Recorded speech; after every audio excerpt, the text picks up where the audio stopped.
Derailed for the next 2 summers. That's the plan for Auckland's rail network as work continues to get it ready for the long-awaited opening of the City Rail Link. Corazon Miller has more. For 96 days over the next 15 months, Auckland's rail network will be completely offline again for upgrade work. For a city this size, it's going to be frustrating for the people. I think that's not good. Aucklanders are feeling a sense of frustration with the constant delays. However, this work must happen prior to the City Rail Link opening. The first major closure is from December 27th until the end of January. Full closures are a cost-effective measure, reducing delivery costs by around 30%. The Transport Minister today announcing an additional $200 million was being invested through the budget to allow work on the rail rebuild to go full speed ahead. Such as enhancing tunnels, points equipment, retaining walls, replacing culverts, strengthening bridges and improving drainage infrastructure. This is the biggest transport infrastructure project New Zealand's ever seen. It's been underway since 2015 and is due to be completed later next year, though there's no official opening date yet. The total cost of the City Rail project has ballooned to $5.5 billion, from an initial estimate of some $2.5 billion.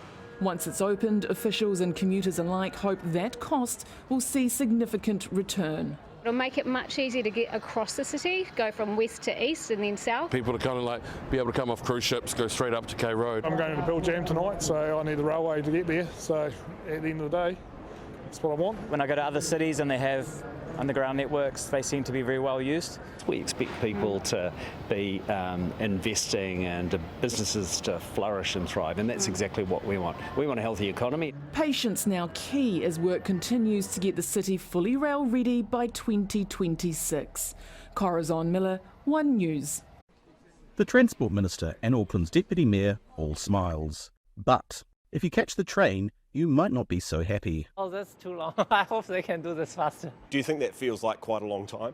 Yeah, it does. It's way over the top, because a huge number of people who use trains to get to work find it takes them far too long using buses. The disruptions are all linked to this. The aim is to complete the $200 million upgrade program ahead of City Rail Link's opening. We are very committed now to making sure that when CRL opens, it is successful and that Aucklanders can benefit from the billions and billions of dollars of investment that's gone into our city. Once the disruption is over, this is what people will have to look forward to, the new Mangawhau station. Before the trains start running, the entire network will close for an estimated 96 days, including 27 days next January and 26 in January 2026. We've worked very closely with all of the different parties involved to make sure this is done as efficiently as possible, with the least disruption, and getting blocks of line done at times when the rail patronage is lower. Deputy Mayor Desley Simpson says the upgrades complete a network rebuild that's desperately needed. Our rail infrastructure, much of which hasn't seen major maintenance in decades, is causing frequent disruptions that undermine the benefits of the CRL.